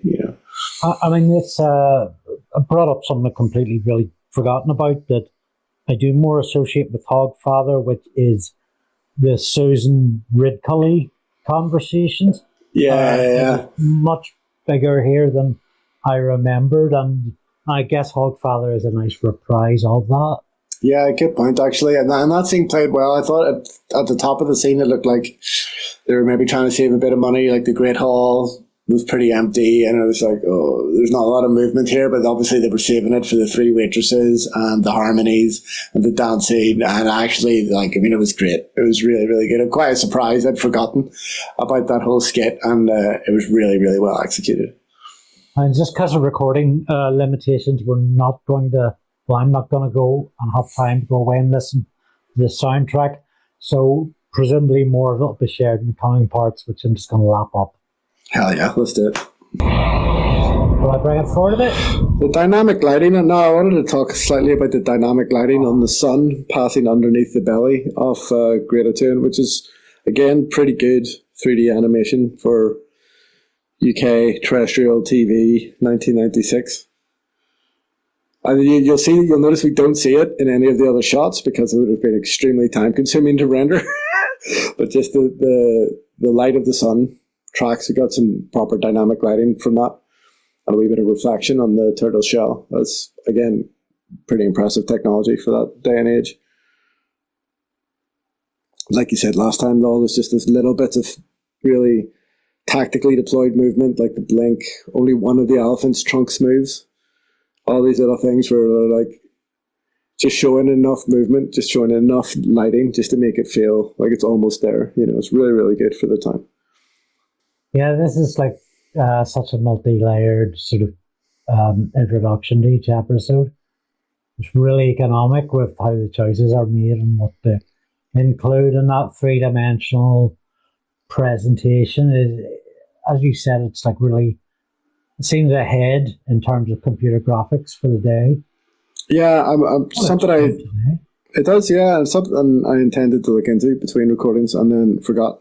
But I wouldn't be surprised at all if this was done on the Amiga Video Toaster, which would have been the sort of prosumer, lower end pro 3D compositing software of the day.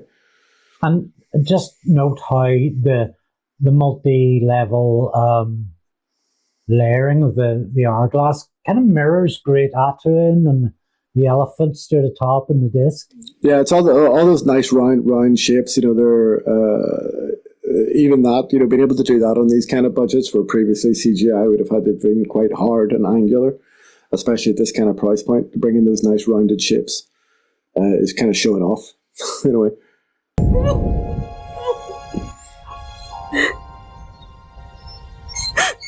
You killed them.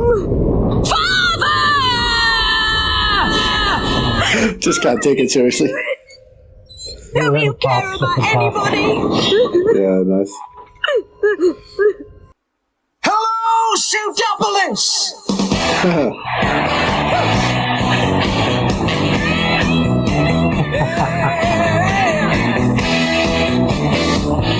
Come on, baby. When I saw her walking across the street, my kind of girl couldn't stand my feet. I told myself I could give her good loving. Yeah. Gonna dress you up in pretty things, honey. Buy you every kind of diamond ring. Put your foot down on them horses. You gotta get to that hotel.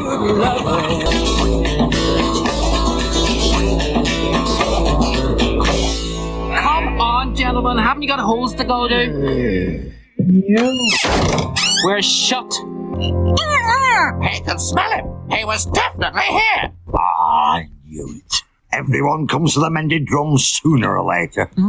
We ain't the thieves. Let me get this straight. You want me to tell you if I've seen someone who doesn't look like that? Don't be cheeky or I'll get angry. You mean you're not angry now? I'm just... You can try for angry if you like. There was someone a few days ago. I can't remember exactly what he looked like. That'll be him. So, where are we tonight?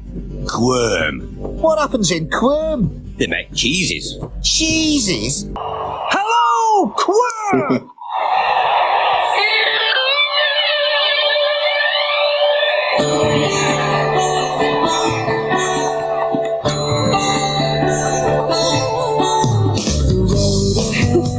Dark, the sky is blind. The rider rides alone like a shadow. The child with a man who make the find and lead it for the time is close at hand. I must say that even I, the Mayor of Quirm, quite enjoyed your little jig last night. Thank you. You certainly brought a little sparkle to the city. Really, all we know about is making cheeses, and some rather popular cheeses at that. Way more popular than cheeses. Whatty, be careful. I forgot about that. What's this building up to? Popular than cheeses. Made in Oregon. Yeah, bigger than cheeses.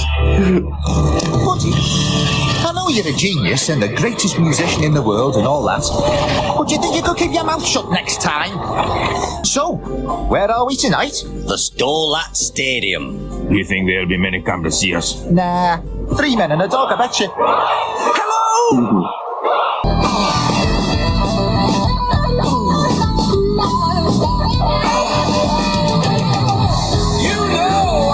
To hear you explain, I'm so confused by what you say. What's he doing?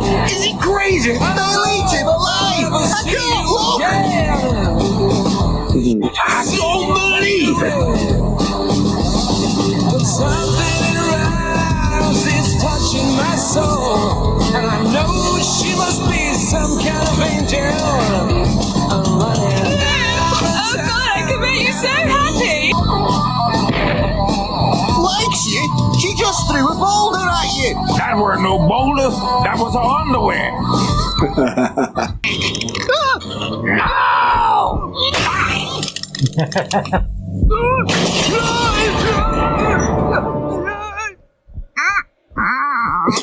Now look what you've done! What are we going to do? Yeah. We're going to the free festival. Not dressed like that, you're not. We can wear what we like. I'm not letting highly strung wizards anywhere near that festival. I foresee a huge thaumaturgical rip in reality. Huge thaumaturgical rip in reality. Which is why I'm going. Oh, you never let us do anything we want. There's no need to take that tone with me. You'll never listen to anything we say. This room is a total mess. Tidy it up right So many burgers. There's no more music that rocks in for you, young man. Use that shot of Buddy in the cart at least 5 times. This is to say, thank you. My harp. It's been tuned and everything. I won this at the Ice Death Foot.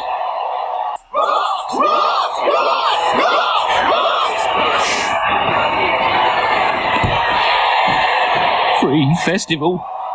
Free money.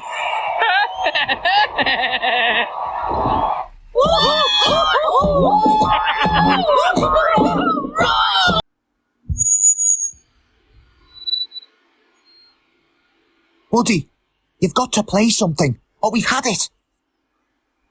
No. What? Shoot him. No.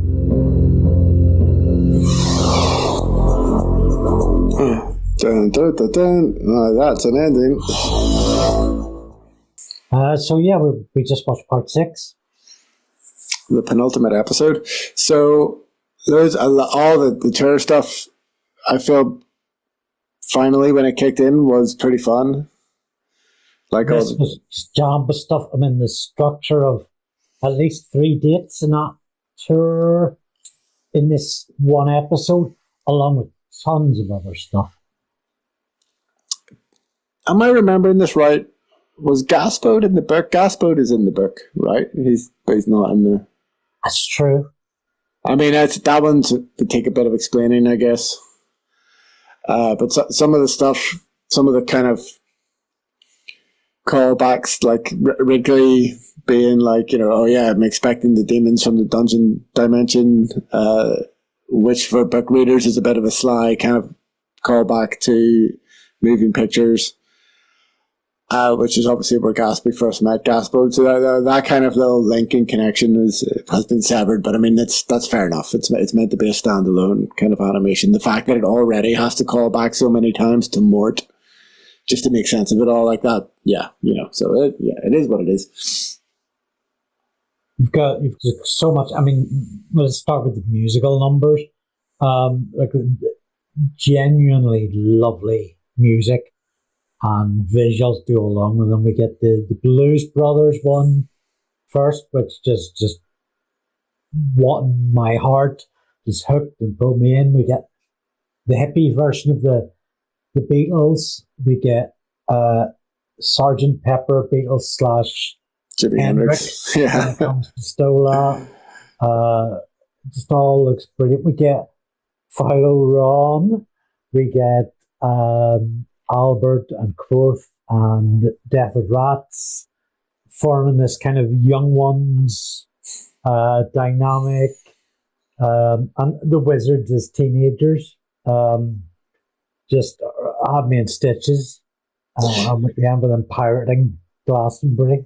Yeah, it's great stuff. I think we maybe actually talked about this a little bit when we talked about the book, how in a more traditional story structure, like all this kind of stuff that we would kind of consider to be like the fun and games or the promise of the premise would generally come a bit earlier, more in the second act, but I don't mind it here at all. Like, I think the way it's kind of like it's building up,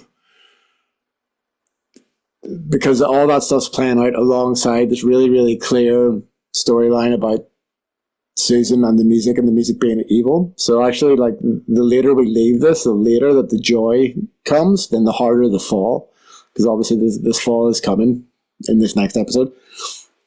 So yeah, from a structural point of view, I wasn't sure if it would work on screen, where generally you get away with a bit less structural flexibility. I think having a 7-episode sort of structure maybe helps with that a little bit. If you're trying to do this as like a feature film, I would suggest that might not work.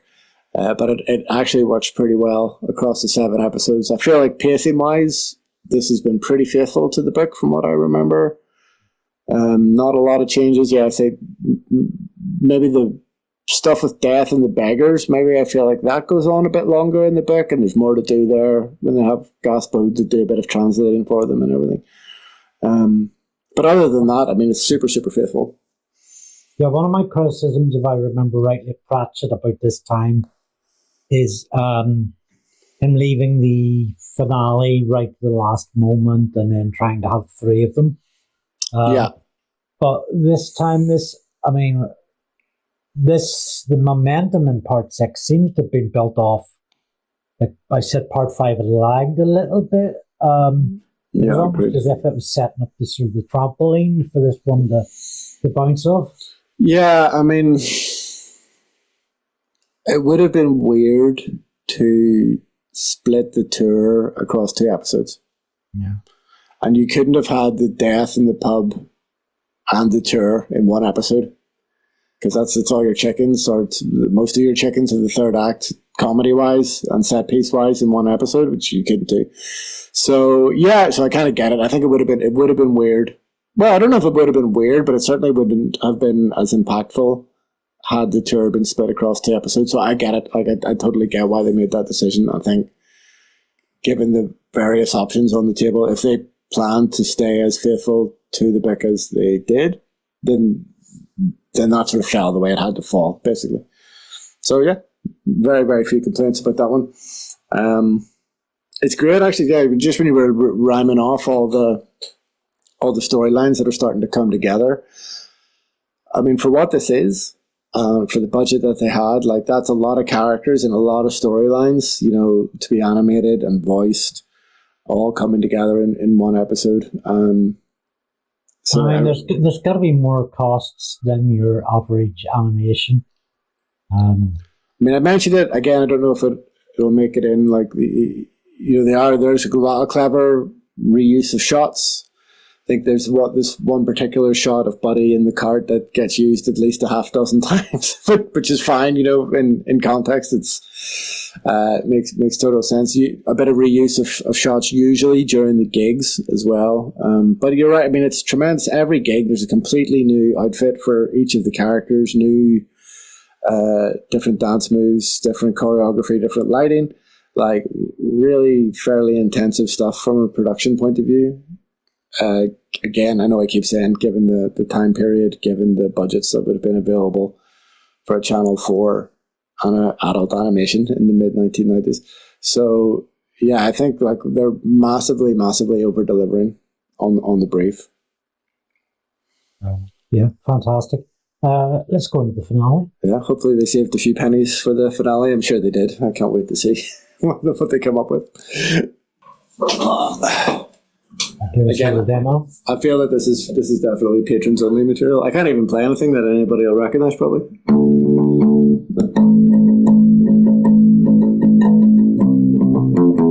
I mean, keep doing what you're doing. Like, you keep trying to get the episode played. What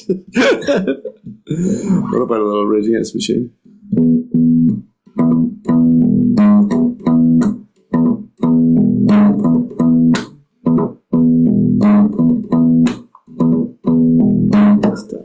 That's off that.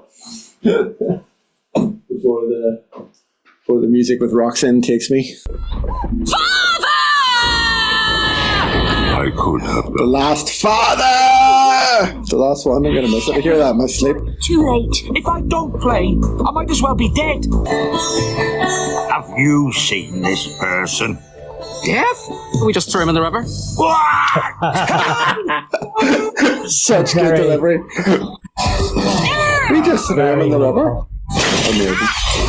Right as round the wagon. This is so good. Thank you, buddy. Who are you talking to? She's here. The invisible girl? Yes. Oh, yes. I can definitely not see her. Now, will you please play something or we're dead? No. No. No! Buddy!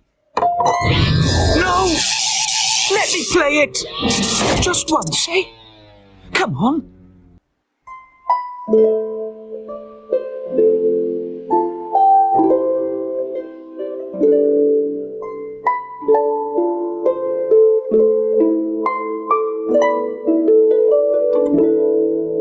Tell it how it is, buddy.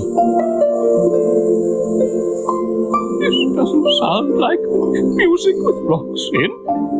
Hot, hot.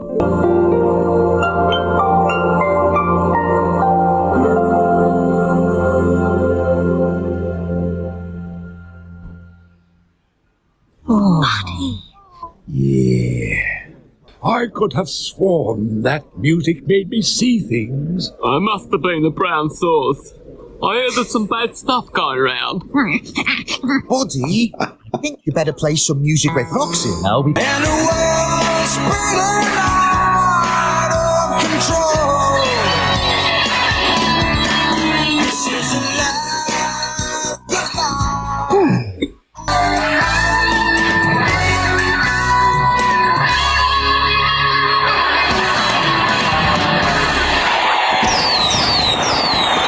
Wake up! Wake up! Oh, I have to go. Why are you walking around with that duck on your head? What duck? Ah, Sorry. Again, just giving Christopher Lee that line. Just take that one again, Sir Christopher. About the duck, yeah. We're out of it, Sarge. There. A good day's work. Well done. Come back here! Stop! Oh, my! It's an emanation. It's beautiful. There. All fixed. Oh, no! Oh, yes! Yes! Yes! What are you doing? I don't know! That's a bit much. No! Excuse me. Now, that's what I call music with rocks in. We're in a cellar. Doesn't that matter? No. Awesome. Did a car just go through here? All right. Throw it out!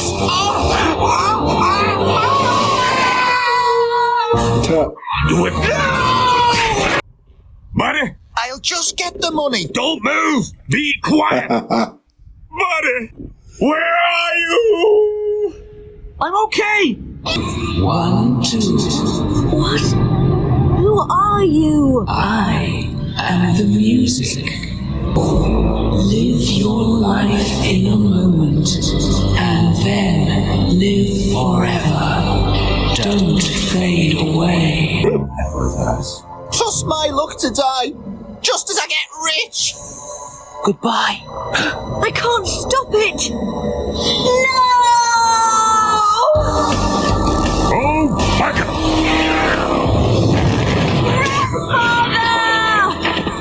Oh, his boss. You can't kill me. Oh no.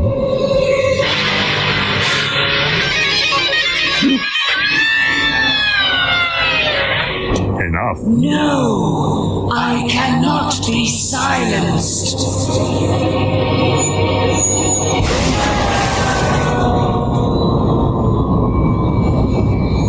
Now that's what I call music with rocks in. Thanks, Grandad. You're welcome to come and visit, of course. Thank you. You will always have a home there if you want. Really? I shall keep your room exactly as you left it. Thank you. A mess. Sorry. I can hardly see the floor. You could have tied it up a bit. Sorry? You haven't got a kiss for your old granddad.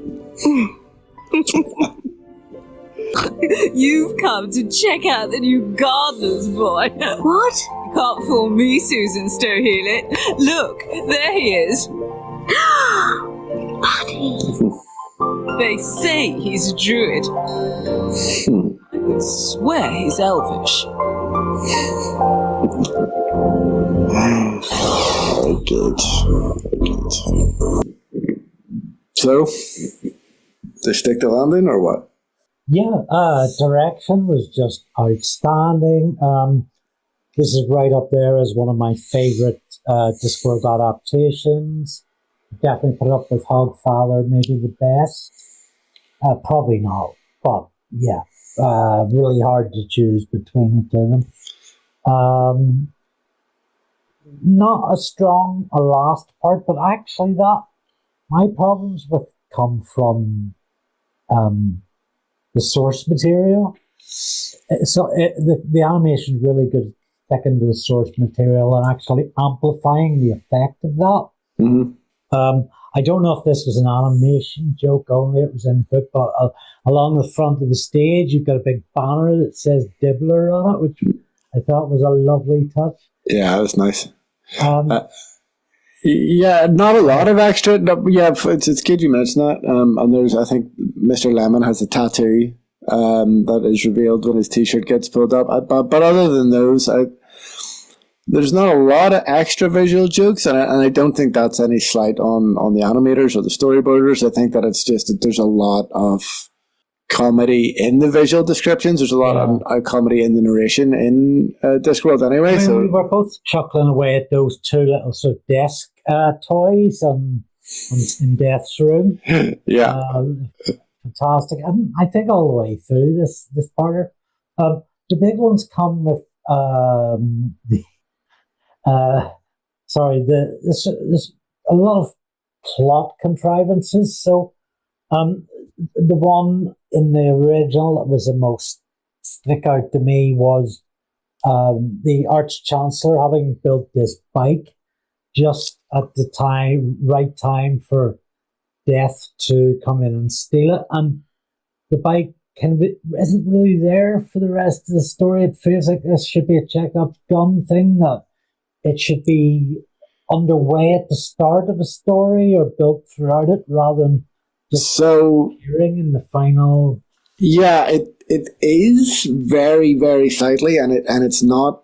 And I remember we talked about this a little bit when we did the book. It is a bit of a stretch for sure, but the internal logic of it is that the librarian is one of the first to join the band, so he's one of the first to get infected with the whole music with rocks in thing, and then part of the whole culture, like along with the clothes and the hair and the burgers, part of the culture of that is motorbikes.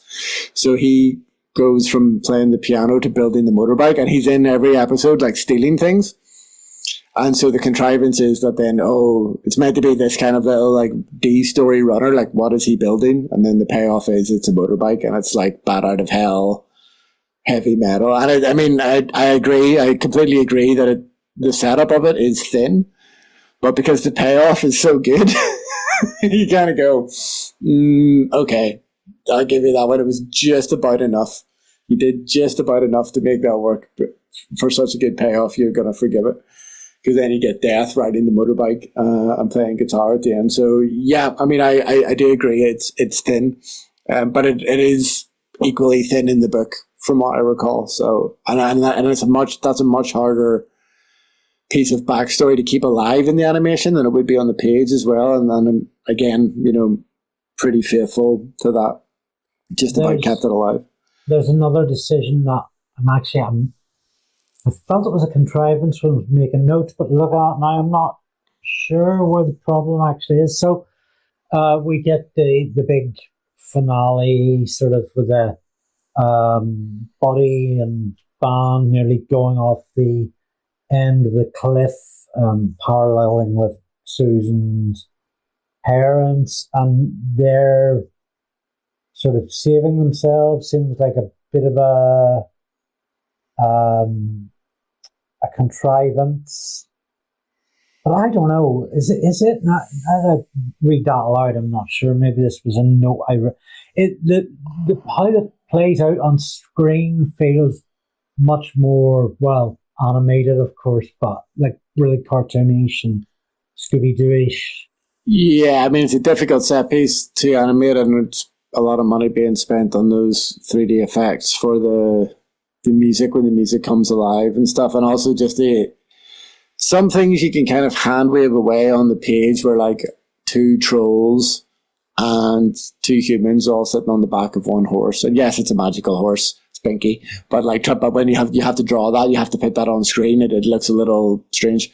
Susan going over Death, going over a cleat, going over them all sort of dying in this sort of way. No, that's a tough one. That's definitely a tough one to execute on screen. Pulls back on the whole sort of showdown between Death and this magical multiversal instrument. I don't actually remember how it played out in the book. It was satisfying enough here, but it does lack the depth. Yeah, how you visualize that, it's tricky, and like in a lot of these Death books, it's Death versus some sort of existential device, essentially, whether it's the auditors or whether it's the music with rocks in. But I thought actually, again, the effects that they used were great, like really good mix of 2D and 3D effects to kind of visualize the music. But yeah, it lacks any kind of kinetic conflict, I suppose. They don't have a big physical showdown. How could they? So yeah, in that sense, it's challenging for sure. Another thing that it didn't quite land for me, and even though I already know like what happened, obviously, like the whole history being reset, like, you know, everybody's memory of this being wiped. I mean, I thought that was sort of skipped over a little bit, you know, a little bit hastily. I don't know how much of a cop-out it would feel if you were just watching this for the first time. If this was your only experience of these characters, would you just be like, what? It's bordering on it was all a dream kind of ending, you know? Now Susan gets really, really good emotional resolution out of it. She has good character development, and that is her emotional payoff, and that's fine. It's her book. But Buddy, you know, none of those characters really get payoff then as such. Right, yeah, it's just flicked. And they are, or you could make an argument for them being the lead. Exactly. Correct, yeah. So, I mean, yeah, again, compromises have to be made. Wasn't this the same problem with the book as well, though? It was, but I think there was a little bit more. And I mean, in the book, you know, he hammers the whole Elvis/Elvish thing, and that it's a stronger gag payoff. Yeah, maybe for Buddy in the book, and it is what it is. Whether you're satisfied with that or not is up to you, I suppose. But yeah, that's not played quite as strongly. It's not foregrounded quite as much in the animation. Yeah, and you add to it, well, I mean, as of book 32 or 33, we haven't seen Buddy again. I get the impression he's not coming back. So a bit of closure on that character and those characters. Elias and Glod are also pretty strong characters, and for the most, they're presented pretty strongly here. And I mean, there's some lovely stuff in this final episode too. The scene where Buddy brings his harp out and plays it is just beautifully realised. I remember it being strong in the book, and this is the amplification, the enhancement. Yeah, and again, like the music team really knocked it out of the park, literally, I guess. In that sequence, just again, just the puns are going to keep coming, really pulling on the heartstrings, and to do it with just with one instrumentation, you know, like there's no embellishment of it, like on the actual track that we hear as the audience, it is just a harp playing, as far as I can tell. And the melody is really beautiful, really haunting, like all the reactions that the characters have on screen. We're right there with them. We're experiencing that as well as an audience. Really, really good piece of music. That whole sequence would have fallen down, fell completely flat without the right piece of music, and they fucking absolutely nailed it. I mean, I think I'm going to take extra homework and listen to the full soundtrack before our next episode. That'd be fun. Yeah. That's going to be a delight. Yeah, absolutely. Yeah, I was. I think we've tracked all the bands that are being sort of parodied. I think the last performance is meant to be U2. Is it? That's that would ring true. That would. Yeah, I mean, I wouldn't be a huge aficionado of late 90s soft rock, but certainly like the lights on the stage and. Yeah, more modern. Very kind of Bono-esque vocals, I thought. I don't know, I wouldn't be enough of a fan to comment more on the musical style, but yeah, that the way that it progresses, like you just you said, it kind of progresses from like early rock and roll through to kind of 90s would make sense, wouldn't it? So I mean that was so well executed, like the music department. The two people whose names I've immediately forgotten, having now finished watching it. But I mean, they're credited, I think, second after Terry Pratchett in the opening credits for good reason. Like, you know, bravo. Indeed. Anything more to say on this before we wrap up? What was your impression overall? Yeah, it was an interesting one. Having seen parts of it, I think at the time, but I don't think the whole thing. It was nice to see it through. Definitely like from a musical point of view, definitely much stronger than I remembered. Performance wise, probably stronger than I remember too. I mean, I definitely, like, at the time, first time watching Christopher Lee being hilarious. Didn't have quite a strong recollection of like the likes of Hibiscus or Glod or Clef or those other really strong performances, but they were all fantastic, I thought. Yeah, really glad. I think 7 episodes, so what was that? About 140 minutes and change, 150 minutes maybe. Felt like a good length. Pacing wise, structurally felt pretty good. Yeah, I mean, I hesitate to nitpick. I definitely feel that if I was looking for a stronger individual performance, I might have liked a slightly more characterful Susan, I suppose. Again, I thought, for me, Michelle Dockery is the canonical on-screen Susan. I think her performance is really, really hard to top. It's not really a shade on the performer in this, but I think... Yeah, I thought Deborah Skillett did a great job. And helped along with the animation for that character. Really, really good design. Good design, felt really faithful. I just think just the limits of that style. You can't have really micro expressions. There's not as much maybe nuance in the facial performance. That you're obviously going to get from a live actor. And there's nothing you can really do about that if you're making a show in this style. But that would be my only tiny nitpick. Right there with you on Christopher Lee and the absurdism of getting them to read some of those lines. What's so well suited. What an absolute legend. I mean, he was already a legend 10 times over before he did this. I mean, I was actually struck by the memory of some trivia, Christopher Lee trivia towards the end of that, where he's, riding the Meatloaf motorbike and then he's thrashing on the guitar at the end. Christopher Lee released at least one, if not several, heavy metal albums before he died. Yeah, he has an entire heavy metal concept album about the life of the Emperor Charlemagne, who he claims to be a descendant of. And now I have to go away, research those and include those visuals. Broadcast. I mean, it's quite something. The album cover alone, and I believe he has at least one more album after that. That was his first album, though. Well, as I say, it's a concept album. Just to reiterate, Christopher Lee has a concept album about the life of Emperor Charlemagne, and it's a heavy metal album. So yeah, if you took nothing else away from this episode, definitely go and check that out. A shout out to Andy Hockley, his buddy in Saloon. Really delivered that role. True, yeah, it's one of those ones where a lot of stuff. He did, and we actually haven't mentioned that the whole way through, and that's unfair. So it's one of those ones where it's a bit of a thankless task because his role is quite clear and quite straight, and all these other really characterful supporting characters get to play off that, but he grinds it the whole way through. He does a really, really good job. Yeah. So next time, I believe we are doing. Oh, I have to read a book again. What? Sky. Oh, I do like that one actually, though. And I already know who the main character is, but I don't want to spoil it for those who haven't read it. Just have the book up. I mean, it's a pretty good guess going off the cover. That's your homework. Yeah, don't look at the cover.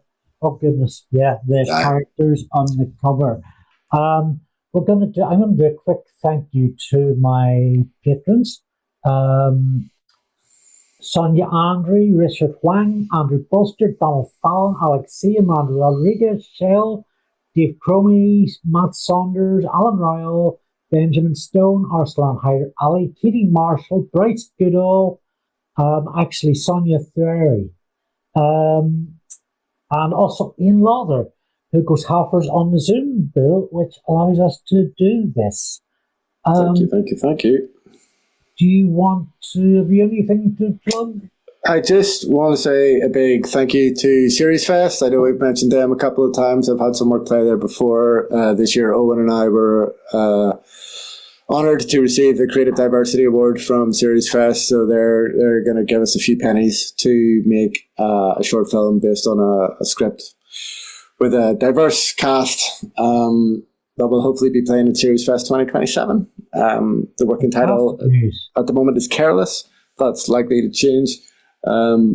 that's myself and Owen Cleland, and hopefully we'll be able to talk our very gifted friend James Martin into coming back and reprising a role with us for that one. So yeah, keep an eye out for that. If you're anywhere near Denver, Colorado in May 2027, mark your calendar now. And hopefully we'll have a few other bits and pieces to share in the coming months as well. That's great. At time of recording, I am just between two big projects. Screen Cleaner, my Charlie Brooker rip-off series, blend of politics and news and media and popular culture, all with a comedic investigative journalist reportage bent. And just about to start the Press Gang Readers Commentaries, based on Stephen Moffat's very first series, which brought together a lot of TV industry veterans with masses of experience in Britain on international cinema, and also some really fresh young talent like Dexter Fletcher, Julia Swahala, Lee Ross, Paul Reynolds, Gabrielle Anwar. So, the 6 deep dive essays coming right up. Awesome. Man, it's so much great work that you're doing. You're so flat out. You make the rest of us feel guilty for our lack of creative output. I feel like I should just shout out the Anna and John J. Sci Foundation, who are the charity that awarded the Inclusive Creator Fund that we received at Series Fest. So big shout out to Series Fest for putting on a great event, but also a big shout out to the Anna and John J. Sci Foundation for providing the funds that we have received. So hopefully we'll make some interesting creative work that we can all be proud of off the back of that. Fantastic, something to look forward to. I'm always there. See you next time. Always a pleasure.